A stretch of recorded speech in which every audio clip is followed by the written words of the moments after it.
Hello दोस्तों, नमस्कार। मैं हूं फिरोज और आप देख रहे हैं पवन इन्फोटेक चैनल। साथियों, पिछले वीडियो में हमने कक्षा 2 की लेसन 1 संपूर्ण सॉल्यूशन आपके सामने रख दिया था और उसके प्रत्येक क्वेश्चन को स्टेप बाय स्टेप सॉल्व करके मैंने आपके सामने रखा था। आज के इस वीडियो में कक्षा 2 के पाठ 2 यानी कि लेसन 2 का जितना भी क्वेश्चन है उसको हम सॉल्व करने वाले हैं।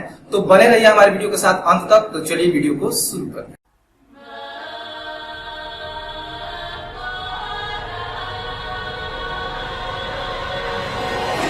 आज का हमारा लेसन है छोटी और बड़ी संख्याएं।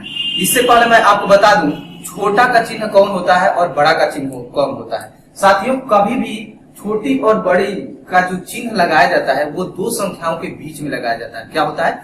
दो संख्याओं को बीच में लगाया जाता है या दो वस्तुओं का कंपैरिजन करना होता है, यानी कि तुलना करना होता है। उसी के बीच में छोटा और बड़े चिन्ह का प्रयोग किया जाता है। यहाँ पे आप देखेंगे इसको बड़ा का चिन्ह बोला जाता है और इसको छोटा का चिन्ह बोला जाता है और इसको बराबर का चिन्ह बोला जाता है।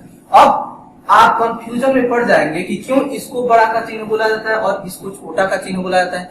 मैं आपको बता दूं, जो संख्या बड़ी होती है उसी के तरफ मुंह खुला रहता है और जो संख्या छोटी होती है उसके तरफ वो बंद रहता है। यहाँ पे मैं 9 और 11 लिख दूं तो आप क्या करेंगे? अब तो आप जानते हैं कि कौन सी संख्या बड़ी है। इसमें कौन सी संख्या बड़ी है? 11 बड़ा है तो 11 के तरफ क्या होगा? मुंह खुला रहेगा, यानी इस तरह से आप लगाएंगे। तो यहाँ पे तुलना किससे की जा रही है? हमेशा हम लिखते किस तरफ से हैं? हम हिंदी और इंग्लिश जो लिखा जाता है वो बाएं से दाएं की तरफ लिखा जाता है। तो हमेशा बाएं वाली जो संख्या होती है उसी से तुलना की जाती है अगले वाली संख्या की।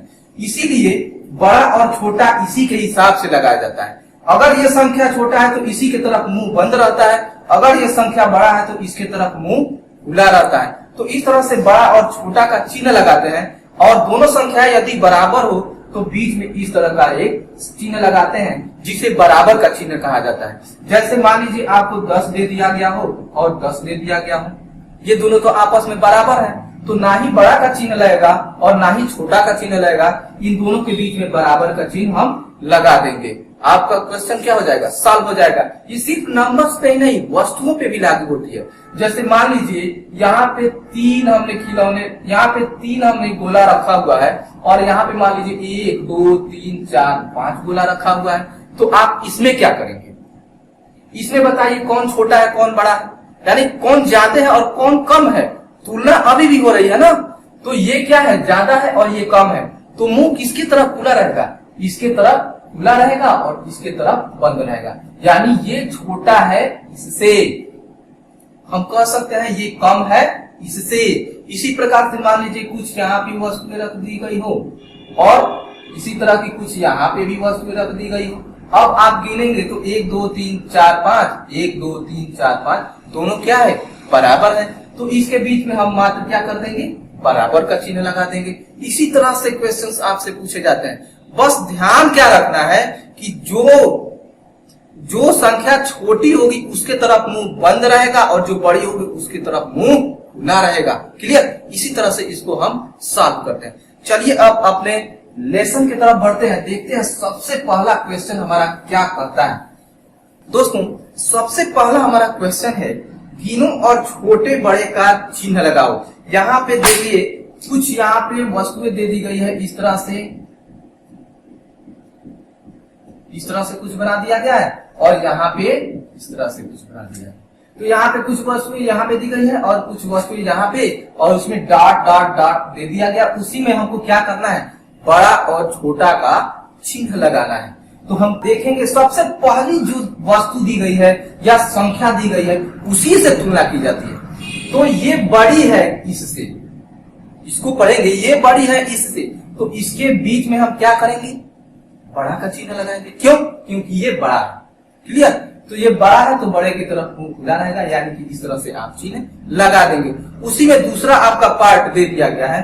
इधर कुछ वस्तुएं इस तरह से आपको दे दी गई है और इस तरफ भी कुछ वस्तुएं आपको दे दी गई है। देखेंगे आप तो यहाँ पे इस तरह से ज्यादा वस्तुएं दे दी गई है। आप गिन करके देख सकते हैं इन दोनों में कौन ज्यादा है। ये ज्यादा है और ये कम है। आप दूसरे वाले पे ध्यान बिल्कुल ही मत दीजिए। बस पहला जो संख्या या वस्तु दिया गया है वो कम है दूसरे वाले से कि ज्यादा है, बस इस पे ध्यान रखिए।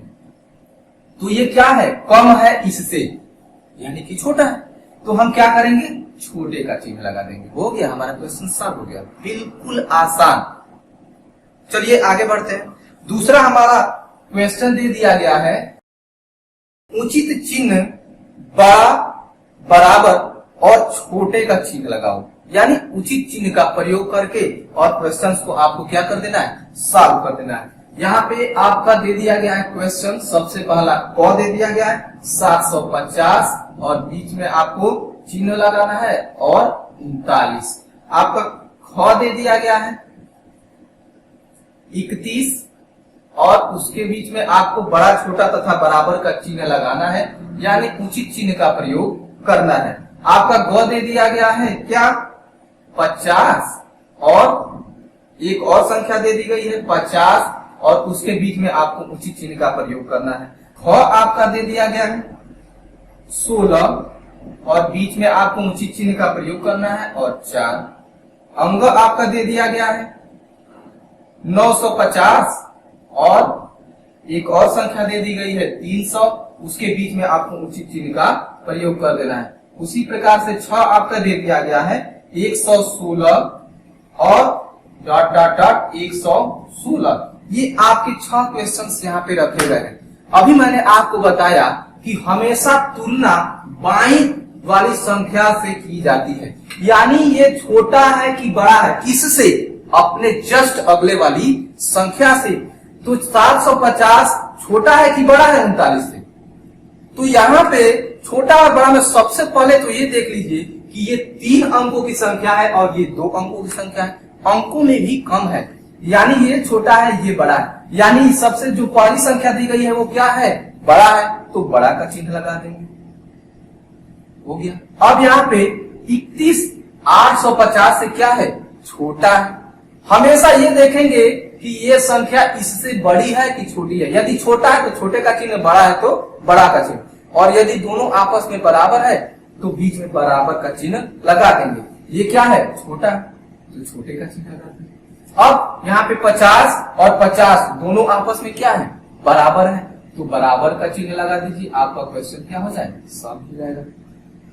अगला देखते हैं 16 और 4। यहाँ पे भी देखेंगे तो ये 2 अंकों की संख्या है, ये 1 अंकों की संख्या है, तो ये क्या है, ये संख्या बड़ी है इससे, यानी कि बड़ा का चिन्ह लगाएंगे। अब 950 और 300 ये भी 3 अंकों की संख्या, ये भी 3 अंकों की संख्या। अब सबसे पहला देखेंगे तो 9 और इधर 3 पहले ही पकड़ में आ गई कि ये इसका जो सैकड़े के स्थान पे जो अंक लिखा गया है और इसके सैकड़े के स्थान पे जो अंक लिखा गया है, उन दोनों में कौन बड़ा है, इधर वाला बड़ा है, यानी ये पूरी की पूरी संख्या ही इस संख्या से क्या है, बड़ी है। तो हम क्या करेंगे, बड़े का चिन्ह लगा देंगे। और यहाँ पे अगला आगे बढ़ेंगे तो आपका अगला क्वेश्चन है 116 और उसमें बड़ा, छोटा या बराबर का चिन्ह लगाना है और दे दिया गया है 116। तो ये दोनों क्या है, आपस में बराबर है। आप एक एक अंक को मिला करके भी देखेंगे। सबसे पहली बात कि ये भी 3 अंकों की संख्या है, ये भी 3 अंकों की संख्या है, इसके भी सैकड़े के स्थान पे 1 है, इसके भी सैकड़े के स्थान पे 1 है, इसके भी दहाई के स्थान पे 1 है, इसके भी दहाई के स्थान पे 1 है, इसके भी इकाई के स्थान पे 6 है और इसके भी इकाई के स्थान पे 6 है। यानी हर तरह से आप देखेंगे तो ये आपस में क्या है, बराबर है। तो बीच में कौन सा चिन्ह लगाएंगे, बराबर का चिन्ह आप लगा देंगे। आपका क्वेश्चन सॉल्व हो जाएगा। इस तरह से हमने दूसरे क्वेश्चन को भी क्या कर लिया, सॉल्व कर लिया। चलते हैं तीसरे क्वेश्चन की तरफ। तीसरा क्वेश्चन हमारा क्या कहता है, तीसरा क्वेश्चन हमारा कह रहा है बढ़ते क्रम में लिखो, अर्थात आरोही क्रम में लिखो, बढ़ते क्रम में, यानी यहां से हम क्या हो रहे हैं, आगे की तरफ बढ़ रहे हैं।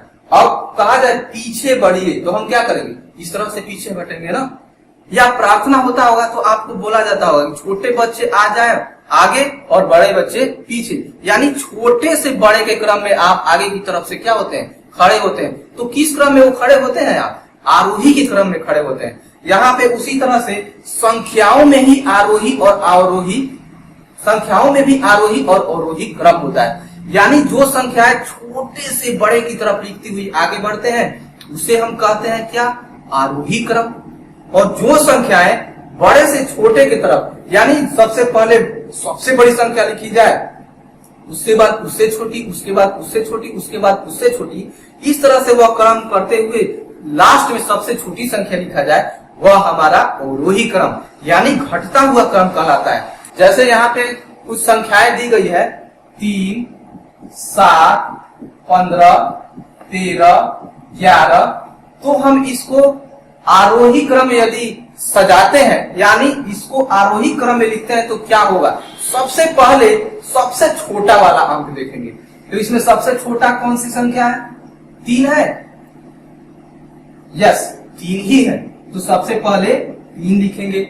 उसके बाद हम देखेंगे कौन सी संख्या सबसे, उसके बाद इससे बड़ी कौन सी है, तो जस्ट 7 है, तो उसके बाद आप 7 लिख दीजिए, आप बीच में कामा लगा लीजिए, फिर से कामा लगाइए, और उसके बाद उससे बड़ी कौन है, तो उससे बड़ी है 11, तो ये 11 आप लिख लीजिए। उसके बाद से कौन सी संख्या इससे जस्ट बड़ी है, तो 13 है, और उसके बाद से सबसे बड़ी कौन है, तो 15 है। ये हमारा लिखने का आरोही क्रम हुआ। और इसी संख्या को यदि हम 15, उसके बाद से 13, उसके बाद से 11, उसके बाद से 7 और उसके बाद से 3 लिखें, तो ये हमारा लिखने का कौन सा क्रम होगा, अवरोही क्रम, यानी कि घटता हुआ क्रम होगा। तो इसी तरह से हमारा जस्ट अगला क्वेश्चन दिया गया है, उसमें कुछ संख्याएं दी हुई है, उनको आरोही क्रम में क्या करना है, लिखना है। तो सबसे पहला हमारा क्वेश्चन दे दिया गया है को, इसमें दिया गया 197, 78, 22, 512 और ख हमारा दे दिया गया है 250, 150, 50, 350।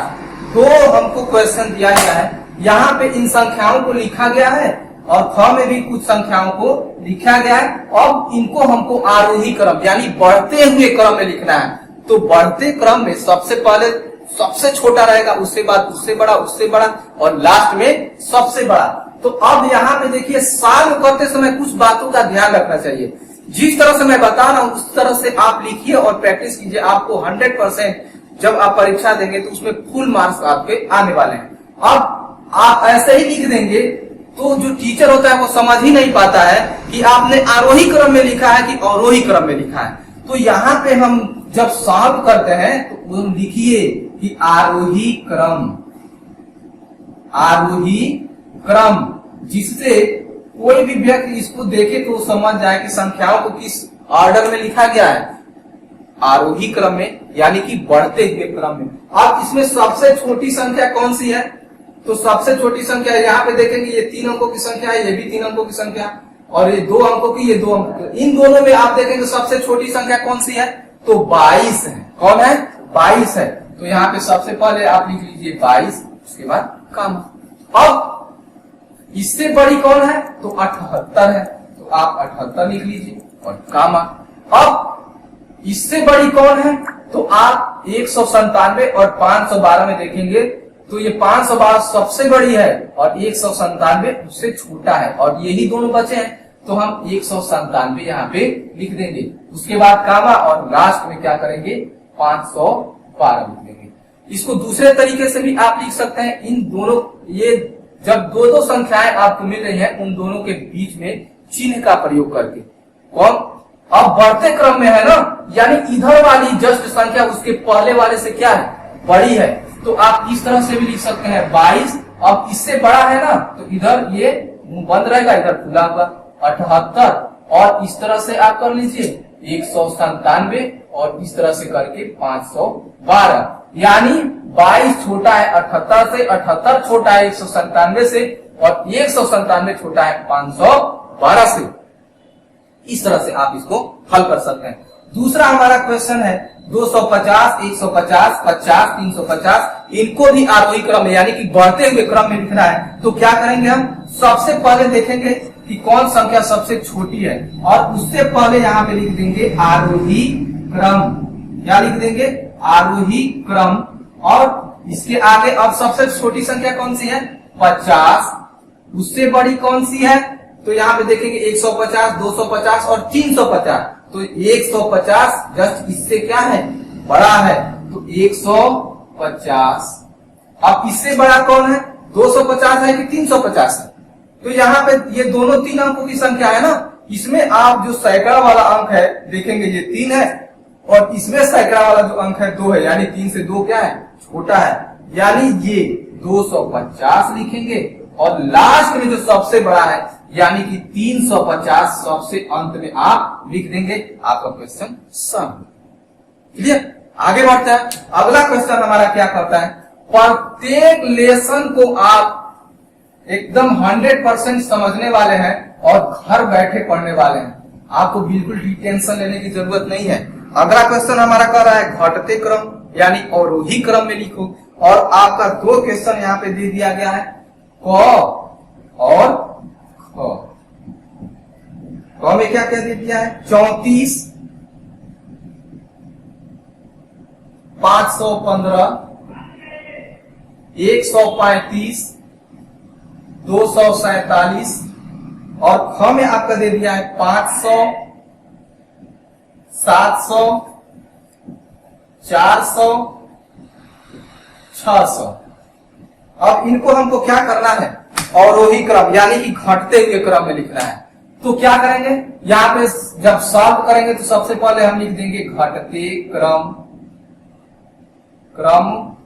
में, या क्या लिख देंगे? अवरोही क्रम में। अब अवरोही क्रम में क्या होता है? सबसे बड़ा जो संख्या होता है वो सबसे पहले लिखा जाता है। तो इन सब में सबसे बड़ी संख्या कौन सी है? सबसे पहले तो देखिए ये 2 अंकों की संख्या है, ये 3 अंकों की, ये 3 अंकों की, ये 3 अंकों की, यानी ये तीनों बड़ी है इससे। अब इनमें इसका सैकड़े का अंक देखेंगे 2, इसका 1, इसका 5, यानी इनमें सबसे बड़ा अंक कौन सा है? ये है ना, तो ये संख्या ही सबसे बड़ी होगी। तो यहाँ पे लिख लीजिए 515। अब ये बड़ी है ना सबसे, तो ये बड़ा है, तो इधर मुंह खुला रखिए इस तरह से। अब अगला इससे जस्ट छोटा वाला आएगा, तो इससे छोटा कौन है? 247, तो लिख लीजिए आप 247। अब उससे छोटा कौन है? 135, तो लिख दीजिए 135, और उससे छोटा कौन है? आपका 34, तो आप यहाँ पे लिख देंगे अंत में 34। आपका क्वेश्चन सॉल्व हो गया। उसी तरह से यहाँ पे भी लिख देंगे। अब मैं लिख रहा हूं अवरोही क्रम, इधर वाले में मैंने लिखा है घटते क्रम में, इसमें लिख दे रहा हूं अवरोही क्रम। आप दोनों में से कोई भी लिख सकते हैं, अवरोही क्रम में। अब इसमें सबसे बड़ी संख्या कौन सी है? चारों की चारों संख्याएं जो दी गई है वो 3 अंकों की संख्या है। अब इसमें देखेंगे दोनों, इनमें देखेंगे तो सारी की सारी संख्या में 2-2 शून्य उपस्थित हैं। अब इसके सैकड़े के स्थान पे देखेंगे तो यहाँ पे 6 है, यहाँ पे 4, यहाँ पे 7, यहाँ पे 5। इनमें सबसे बड़ा अंक कौन सा है? 7 है ना, तो ये संख्या भी सबसे क्या है? बड़ी है। तो लिख लीजिए 700 बड़ी है किससे? तो उसके जस्ट छोटी वाली संख्या लिखेंगे किससे? तो 600 से। तो 600 यहाँ पे लिख लीजिए। ये बड़ी है किससे? तो ये बड़ी है 500 से, तो यहाँ पे लिख लीजिए 500। और ये बड़ी है किससे? तो ये बड़ी है 400 से, तो यहाँ पे आप लिख लीजिए 400, और आपका क्वेश्चन सॉल्व हो गया। इतना इजी और इतना आसान, बिल्कुल ही टेंशन मत लीजिए, प्रत्येक क्वेश्चन को आपको सॉल्व करा दिया जाएगा, एकदम टेंशन लेने की जरूरत नहीं है। अगला क्वेश्चन हम देखते हैं क्या कहता है। अगला क्वेश्चन कह रहा है कि 426 के ठीक पहले की संख्या लिखो, यानी पूर्ववर्ती संख्या लिखो। और उसी में ख आपका क्वेश्चन है 730 के ठीक बाद की संख्या यानी अनुवर्ती संख्या लिखो। दोस्तों, इससे पहले हमने पूर्ववर्ती और अनुवर्ती संख्या क्या होती है और किस प्रकार से पूर्ववर्ती और अनुवर्ती संख्या निकाली जाती है उसका वीडियो हमने बना करके रख दिया है, आप उसको जा करके देख सकते हैं। आप ढूंढ करके नहीं देखना चाहते हैं तो यहाँ पे देखिए एक लिंक प्रदर्शित हो रहा है ना, उस पर मात्र एक बार ऐसे क्लिक कीजिए, आपको तुरंत उसी वीडियो पे पहुंचा दिया जाएगा और उस वीडियो को देख करके आप आइएगा। इस तरह से जितने भी क्वेश्चन होंगे, यहाँ पे 2 ही क्वेश्चन दिया गया है ना, उस पे जितने भी क्वेश्चन बनने वाले होते हैं उन सारे क्वेश्चंस को हमने उस वीडियो में बता दिया है, तो आप उस वीडियो को जरूर देखिएगा। चलिए, इसमें आपका क्वेश्चन नंबर 5 का क देखते हैं क्या लिखा हुआ है। 426 के ठीक पहले की संख्या, 426 के ठीक पहले की संख्या यानी पूर्ववर्ती संख्या। तो किसी भी संख्या की पूर्ववर्ती संख्या निकालने के लिए उसमें से एक घटा देते हैं, यानी जस्ट उसके पहले वाली संख्या ही उसकी पूर्ववर्ती संख्या कहलाती है। कैसे प्राप्त करेंगे? इसमें से एक आप घटा देंगे, आपकी पूर्ववर्ती संख्या प्राप्त हो जाएगी। अब 6 में से एक गया, क्या बचेगा? 5, और यहाँ पे 2, यहाँ पे 4, आपका आ गया आंसर 425। आप लिख दीजिए, उत्तर जरूर लिखिएगा, उत्तर जरूर लिखिएगा। यहाँ पे लिख लीजिए पूर्ववर्ती संख्या बराबर 425। ये आपका अभी से आदत बना रहेगा, आगे चल के आपको बहुत ही काम आने वाला है। दूसरा कौन सा क्वेश्चन है? 730 के ठीक बाद की संख्या, 730 के ठीक बाद की संख्या यानी अनुवर्ती संख्या लिखो। तो बाद की संख्या के लिए हम क्या करते हैं? दी गई संख्या में एक जोड़ देते हैं, और पहले की संख्या यानी पूर्ववर्ती संख्या निकालने के लिए हम क्या करते हैं? एक घटा देते हैं। तो यहाँ पे 730 दिया गया है और उसमें क्या कर देंगे? हम एक जोड़ देंगे, तो हमारी अनुवर्ती यानी कि उसके जस्ट ठीक अगली संख्या को प्राप्त हो जाएगी। अब 0 और 1 हमारा हो जाएगा 1, यहाँ पे 3, यहाँ पे 7, यानी 731 जस्ट 730 के बाद वाली संख्या है। यानी हमारा आंसर हो जाएगा अनुवर्ती संख्या बराबर 731। इस तरह से हमने आज कक्षा 2 की लेसन नंबर 2 की जितने भी क्वेश्चन है उसको विधिवत सॉल्व कर लिया है। एक भी क्वेश्चन को हमने छोड़ा नहीं है और एकदम अच्छी तरह से आपको बता दिया है। यदि वीडियो बनाने में कहीं त्रुटि हो गई हो तो उसको आप कमेंट में जरूर बताइए कि हम तेज पढ़ा रहे हैं कि धीमा पढ़ा रहे हैं, या पढ़ाने में कोई गलती हो रही है, उसको आप कमेंट में जरूर बताइए, उसको जरूर सुधार किया जाएगा। जैसा आप चाहेंगे उसी प्रकार से आपको पढ़ाया जाएगा। तो दीजिए इजाजत, मिलते हैं अगले लेसन में और अगले वीडियो में एक नए टॉपिक के साथ यानी लेसन नंबर 3 के साथ। तब तक के लिए नमस्कार, जय हिंद, जय भारत।